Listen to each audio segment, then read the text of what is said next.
Hello दोस्तों, आपकी screen पर दिए गए इस रेड आइकन को दबाएं और हमारे चैनल को सब्सक्राइब करें और इस बेल आइकन को दबाएं हमारी वीडियो सबसे पहले पाने के लिए। हेलो दोस्तों, मैं कुलदीप पांचाल स्वागत करता हूं आप सभी का कुलदीप भाई की कोचिंग में। और मुझे बड़ी खुशी हो रही है ये बताते हुए कि हम जल्दी ही पेडागोजी के लिए ऑनलाइन क्लासेस शुरू करने वाले हैं। अगर आप भी हमारी ऑनलाइन क्लासेस लेना चाहते हैं तो आप डिस्क्रिप्शन बॉक्स में जाके हमारे ग्रुप को ज्वाइन करें और वहाँ से आप फर्दर इन्फॉर्मेशन ले सकते हैं। ठीक है, तो बेसिकली पब्लिक डिमांड पे मैं आज ब्लूम टेक्सोनोमी के बारे में अच्छे से बताने वाला हूँ। और ब्लूम टेक्सोनोमी असल में रिवाइज हो चुकी है। ठीक है, तो मैं थोड़ा वो लास्ट में उसके बारे में भी बताऊंगा। ठीक है, चलिए शुरू करते हैं। ब्लूम टेक्सोनोमी, पहले हम इनका वर्ड का जो मतलब है वो समझ लेते हैं। ब्लूम और टेक्सोनोमी बेसिकली दो अलग अलग चीज़ें हैं। ब्लूम असल में एक व्यक्ति का नाम था जो यूएसए के साइकोलॉजिस्ट थे।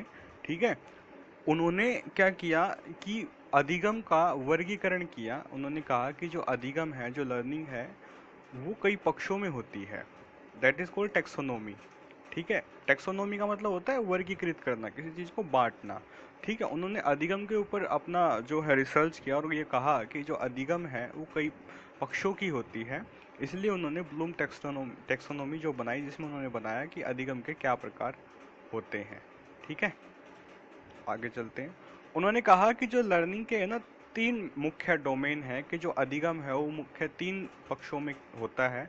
उन्होंने कहा ये तीन पक्ष हैं: कॉग्निटिव, अफेक्टिव और साइकोमोटर, यानी संज्ञानात्मक, भावात्मक और क्रियात्मक। ठीक है, इसको 3H भी कहते हैं। पहले एच का मतलब है हेड, दूसरे एच का मतलब है हार्ट और तीसरे एच का मतलब है हैंड। ठीक है, तो बेसिकली जो हम टीचिंग लाइन में मोस्टली जो हम कोग्निटिव का हम यूज़ करते हैं, कोग्निटिव डोमेन का। ठीक है, कि कोग्निटिव डोमेन में क्या क्या होता है। कोग्निटिव डोमेन के बेसिकली 6 पार्ट हैं। तो हम उन्हीं 6 पार्ट के बारे में आज बात करेंगे।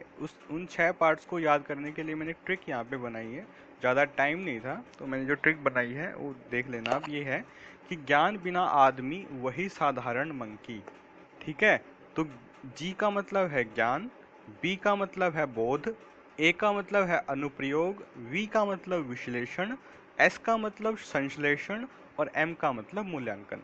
ठीक है, अगर आप इसको याद रखेंगे तो आपको पता होगा कि जो कॉग्निटिव पार्ट जो हम पढ़ रहे हैं, जो संज्ञानात्मक भाग जो हम पढ़ रहे हैं, उसमें उसके 6 पार्ट होते हैं।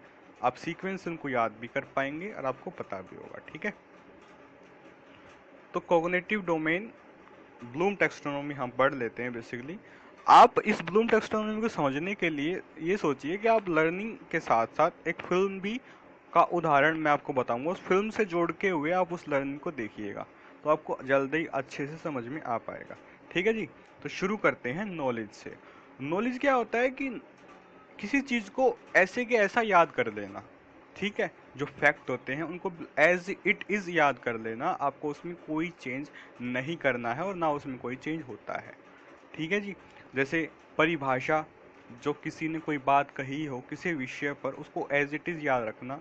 किसी व्यक्ति, वस्तु, स्थान के नाम को संज्ञा कहते हैं, आप उसमें चेंज नहीं कर सकते, उसको एज इट इज याद रखना। परिभाषा, पहचान, लिस्ट बनाना, किसी चीज़ का नामांकन करना, है ना, ये क्या होता है कि आप उसको एज इट इज याद रखेंगे बिल्कुल। और इसको अगर फिल्म से जोड़ के देखिए तो क्या होगा कि फिल्म में जो मेन मेन कैरेक्टर्स आते हैं, है ना, वो कहाँ पे रहते थे, उनका नाम क्या था, दैट इज नॉलेज। ठीक है, उसके बाद आता है कंप्रीहेंशन। कंप्रीहेंशन वर्ड कम यूज होता है, अंडरस्टैंडिंग से बच्चे ज़्यादा जल्दी समझते हैं। कि दूसरा जो स्टेप होता है अंडरस्टैंडिंग। अंडरस्टैंडिंग मतलब होता है कि आपने फिल्म देखी, आपको फिल्म समझ में आ गई, आपने sense, you are able to make out the sense, है ना, आप जो है उसका समझ पा रहे हो कि भाई ये फिल्म किस बारे में है। आप उस फिल्म से रिलेटेड कुछ उदाहरण दे पा रहे हो, उस फिल्म पे चर्चा कर पा रहे हो, है ना, दैट मीन्स आप उस फिल्म को अंडरस्टैंड कर रहे हो।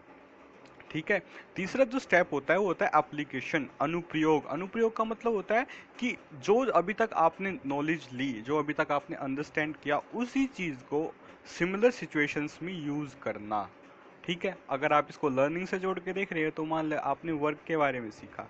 ठीक है, तो वर्क से जुड़ी हुई सारी समस्याएं, ठीक, वर्क कैसे बनाना है, वर्क से रिलेटेड डायग्राम वगैरह कैसे बनाने हैं, ये सारा आपका एप्लीकेशन में आएगा। कि वर्क से जुड़ी हुई जितनी भी समस्या आपके सामने आएंगे तो आप उसको कैसे सोल्व करेंगे, है ना, वर्क को कैसे बनाएंगे, ये सारी चीज़ें आपकी एप्लीकेशन में आ जाएंगी। और इसको फिल्म से जोड़ के देखें तो फिल्म में जो डायलॉग बोले गए हैं, जो सीख दी गई है, आप उसको सिमिलर जो सिचुएशंस है उसमें यूज़ कर पाएँ, दैट इज़ एप्लीकेशन।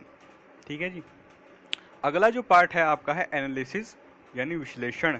ठीक है, विश्लेषण क्या होता है कि टू टेक समथिंग अपार्ट, मतलब किसी चीज को टुकड़ों में बांटते हुए देखना। तो इसमें क्या जाता है, दो टुकड़ों की तुलना करना, उनको एग्जामिन करना, है ना। मान लो आप फिल्म देख रहे हो, ठीक है भाई, आप फिल्म देख रहे हो तो आप बताओगे कि भाई इंटरवल से पहले फिल्म कैसी थी, इंटरवल के बाद फिल्म कैसी हो गई, कहाँ तक फिल्म बिल्कुल अच्छी चल रही थी, कहाँ पे जाके फिल्म खराब हो गई। दैट इज एनालिसिस, मतलब आप उसको टुकड़ों में बांटते हुए देख रहे हो कि कुछ टुकड़े यानी कौन सा वाला पार्ट अच्छा था, कौन सा वाला बुरा था। आप पढ़ाई में देखें तो दो चीज़ों की तुलना करना, है ना, उनको एग्जामिन करना कि कौन सा पार्ट किससे बेटर है या रस्ट है ना, उस वे में एनालिसिस आपका आता है। अगला आपका है सिंथेसिस। सिंथेसिस मतलब संश्लेषण, यानी सभी जो तथ्य आपको अभी तक प्राप्त हुए हैं उन सबको जोड़ते हुए कुछ नया करना। सिंथेसिस इसमें आपका क्या जाता है, किसी चीज के बारे में प्रिडिक्ट करना। आप फिल्म देख रहे हो, आपको पूरी फिल्म अब तक समझ में आ गई कि किसने खून किया है, किसने क्या किया है, किसने नहीं किया है, उसको उन सभी तथ्यों को आप जोड़ते हो, आप प्रिडिक्ट कर सकते हो कि आगे क्या आने वाला है। That is synthesis. अगर आप इसको लर्निंग से जोड़ के देखोगे तो आपको मान लो पूरा जो सिद्धांत है वो समझ में आ गया है, तो आप पहले ही प्रिडिक्ट कर सकते हो कि अब क्या होगा। ठीक है, अगर मान लो आप उसको स्टोरी में देखें, आपको कोई स्टोरी पढ़ा दी जाए तो आप कोई भी कोई स्टोरी लिखो क्रिएटिव, तो क्या करोगे आप उन फैक्ट को यूज करते हुए कुछ क्रिएटिव करोगे, है ना। जो भी इंफॉर्मेशन आपको अभी तक मिली है उस चीज से, उसको यूज करते हुए आप कुछ नया बनाओगे, कुछ प्लान करोगे, कुछ डिजाइन करोगे, कुछ नया लिखोगे। दैट इज सिंथेसिस, है ना। अगर इसको फिल्म से जोड़ के देखें तो मैं कहूँ कि मान लो आपने पूरी फिल्म देख ली, ठीक है, उस फिल्म से जुड़ी हुई आप कोई नई फिल्म प्रोड्यूस करो, कोई नई फिल्म प्लान करो, कोई नई फिल्म लिखो, है ना। ये क्या होगा, सिंथेसिस। ठीक है जी। लास्ट होता है इवैल्यूएशन, इसको कहते हैं मूल्यांकन। मूल्यांकन का मतलब होता है किसी चीज को एग्जामिन करना, जजमेंट देना, है ना। आपने मान लो फिल्म देखी, भाई आपको फिल्म दिखा दी गई, आपने बोला चलो भाई आप फिल्म के बारे में ना जजमेंट दो कि आपको ओवरऑल फिल्म कैसी लगी। 5 में से आप उसको रेटिंग दे दो कि 3 रेटिंग की थी, 4 रेटिंग की थी, 2.5 रेटिंग की थी। That is evaluation.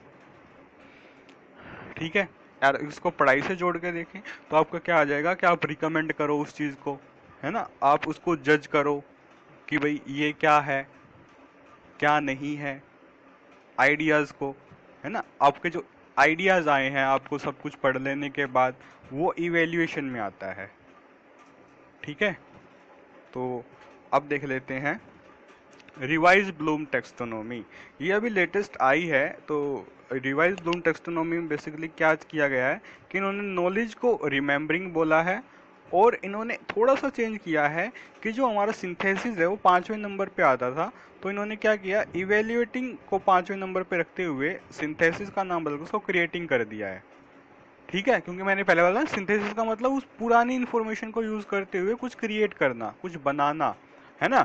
तो इन्होंने रिमेम्बरिंग सेम है आपका, रिकॉग्नाइजिंग, लिस्टिंग, नेमिंग, आइडेंटिफाइंग, ठीक है, अंडरस्टैंडिंग सेम है, इंटरप्रेटिंग, कंपेयरिंग, है ना, अप्लाइंग सेम है, यूजिंग और इम्प्लीमेंट करना किसी चीज को, एनालाइज वही चीज है, बिल्कुल उसको टुकड़ों में बांट के देखना, आउटलाइन करना, है ना। और इवेल्युएटिंग का मतलब, इवेल्युएटिंग का मतलब क्या होगा, हाइपोथेसिस करना, आप परिकल्पना कर रहे हो किसी चीज की, जज करना, चेक करना, क्रिटिसाइज करना, रेटिंग करना, ये सब चीजें। और सबका जो लास्ट में आएगा creating, to construct something, inventing something, design something, है ना। उन पुरानी जो चीजें हैं, पुरानी जो इन्फॉर्मेशन है उसको यूज करते हुए कुछ नया बनाना। तो ब्लूम जो रिवाइज्ड टेक्सोनोमी है उसमें बेसिकली बस यही चेंज है कि आपका 5वें नंबर पे यहाँ पे क्या होता था, सिंथेसिस होता था। सिंथेसिस का पहले तो इन्होंने नाम बदला है, नाम रख दिया क्रिएटिंग, ठीक है।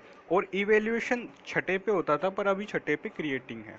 ठीक है, पर ये मैंने इसलिए ज़्यादा नहीं बताया इसका क्योंकि डीटर प्लस बी के पेपर में शायद नहीं आएगा इससे रिलेटेड कोई क्वेश्चन नई टेक्सोनोमी के बारे में, पुरानी से ही आएगा, तो इसलिए पर फिर भी मैंने बताना ज़्यादा ज़रूरी समझा। ठीक है, तो आपको वीडियो पसंद आई हो तो आप ज़रूर लाइक करिएगा। बहुत बहुत धन्यवाद हमारी वीडियो को देखने के लिए। ठीक है।